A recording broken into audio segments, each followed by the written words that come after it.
Full spoilers for the best X-Men media since Logan. Magneto using a train as a whip? Are you kidding me? A kaiju sentinel? Are you kidding me? Gambit in a sweet white tux decapitating sentinels on a motorbike?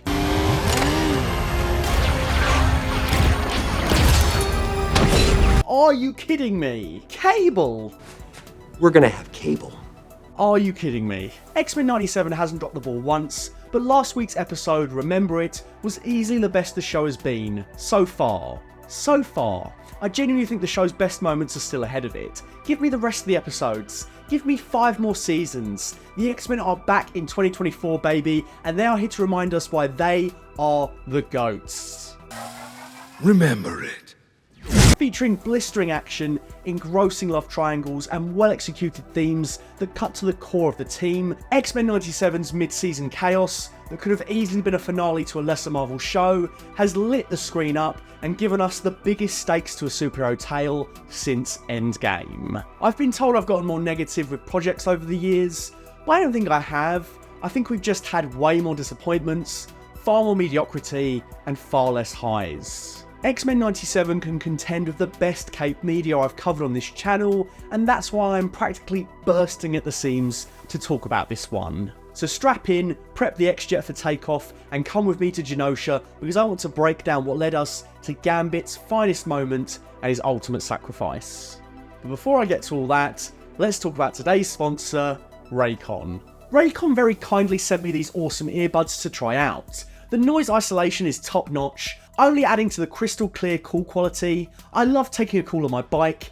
It makes me feel like Iron Man. I'm bringing the party to you. They're water and sweat resistant, which only helps that, and they have up to 8 hours of peak time from a single charge.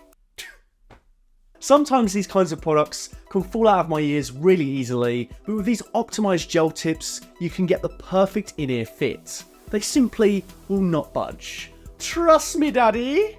Raycon knows that in this economy, every purchase needs to be perfect. They offer buy now, pay later options. You can pay as low as $18 at checkout. Their new offer allows you to get 2 years of product protection insurance for just a few bucks. Raycon is on a mission to prove that you shouldn't have to pay an arm and a leg for quality sound and essential smart tech listening features. I always believe in the old adage, you get what you pay for, and with these earbuds, you certainly get quality worthy of the price and then some. Go to buyraycon.com/fullfat for 20% off your order. Plus get free domestic or flat fee international shipping. Brought to you by Raycon.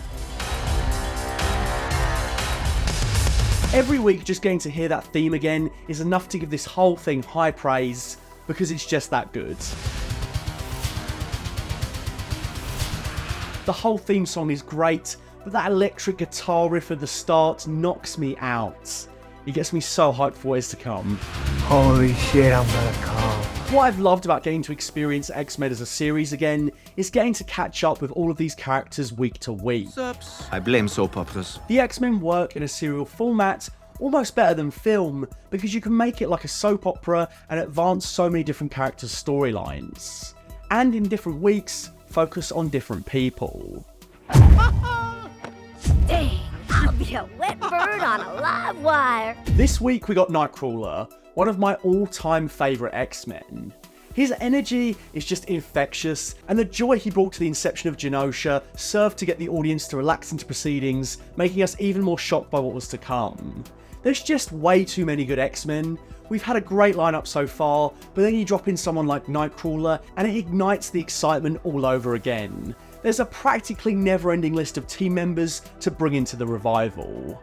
You could reboot it with an entirely different team to the current roster and still wow me with all the heroes we currently don't have. We didn't get any follow-up on Storm this week, for example, but it's okay because we covered so much and her next chapter is right around the corner.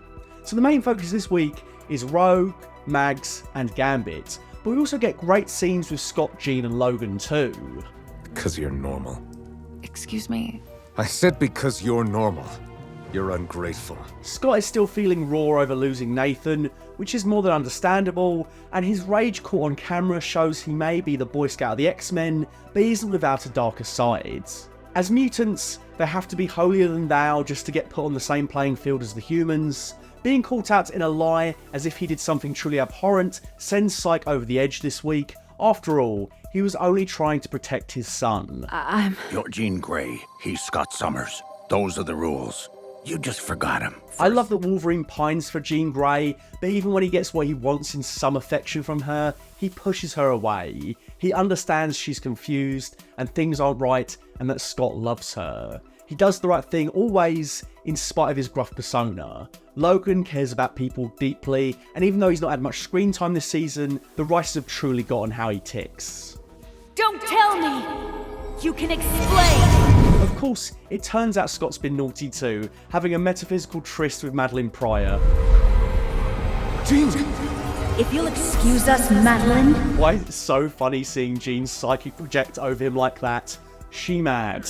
I'm in danger! Whilst Jean is right to be annoyed, she tactically didn't mention kissing Logan 5 minutes prior.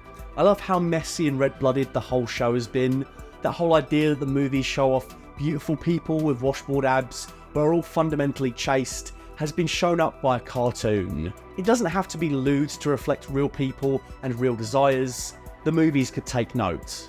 You said Madeline had a great ass! I was trying to say something positive because she's your clone. But the real love triangle this week is one that's been bubbling to the forefront since the first episode. Magneto and Rogue are old flames, and the master of magnetism... Sorry, it's too funny to call him that in a love triangle context. The master of magnetism, animal magnetism, has seemingly changed his tune and is trying to be the hero and leader Xavier wished he could be. Having him back in her life conjures up old feelings for Rogue, and matters are only complicated when he asks for her hand in marriage. And if I can play a bigger role and better in the world, well, that's the whole reason I became an X-Man. Rogue, the old Paul Atreides defense. Baby, it's for political reasons, I promise. But seriously, outside of their old romance, it makes sense for Rogue to agree to be Genosha's queen. After all, the X-Men are trying to build a better world for their fellow mutants. It feels like in this moment, the cost of that is Remy's heart.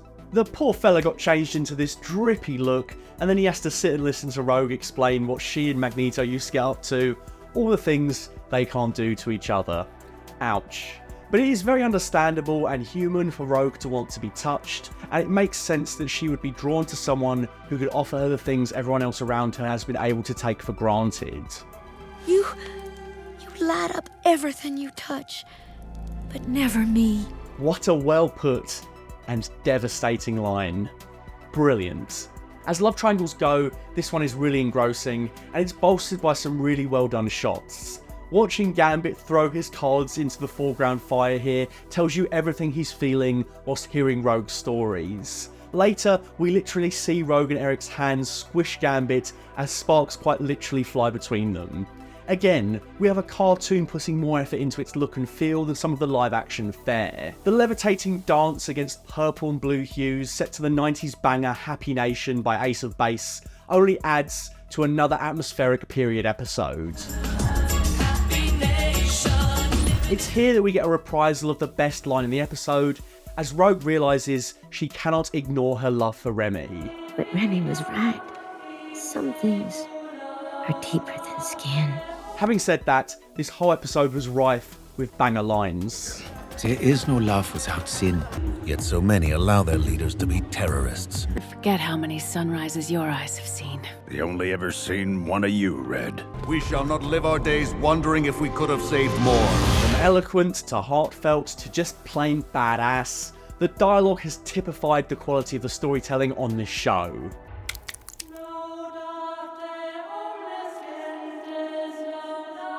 Just as everything is about to go wrong, the Happy Nation track distorts. The sound design here is really top notch, giving us an achingly disturbing fear of what is to come. We're treated to our first appearance from Cable, promising more time travel shenanigans to come, and then Troskzilla attacks.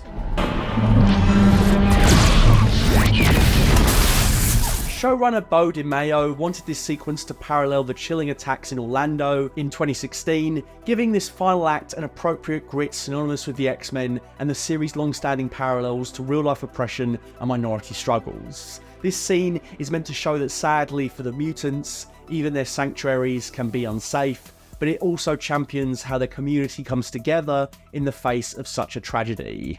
The gigantic Kaiju Sentinel has a fantastic design. I'm unsure if this is based on anything pre-existing. It reminded me a bit of the Master mold, but I'm almost sure this is an original creation. Its insectoid structure and Hydra head make it one of the most sinister Sentinels we've ever seen. Of course, we get tons of great action here. Seeing Rogue flying alongside Gambit on a bike as they trash Sentinels is particularly great. There's the aforementioned moment where Magneto train whips, and of course, just implementing the theme into the action is worth a gold star.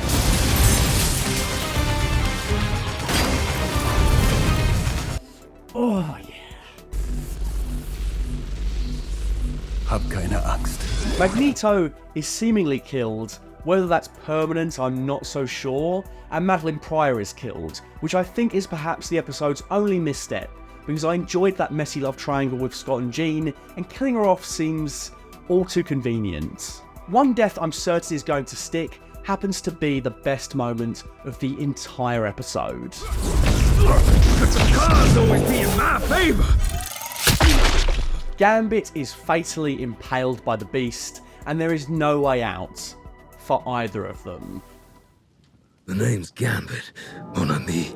Gambit shows just how potent his power really is, as he lights up everything he touches, even a being as huge as this one. Remember it.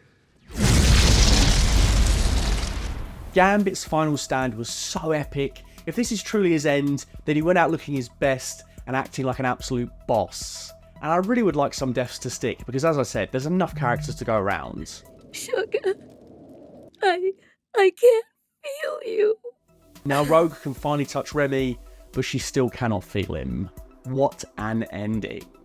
By the time you're watching this, episode 6 is probably out, so if you want to hear my thoughts on that episode, please go over to the Full Fat Podcast, link in the description below. I'm going week to week on X-Men 97. For now, all I'll say is X-Men 97 is so freaking legit. It's the best Marvel media we've gotten in years. It's shown off exactly how gut-wrenching and poignant the X-Men can be, and why, amongst the pantheon of superheroes, they are the very greatest superhero team. I cannot wait to see how the series wraps up and what is to come next.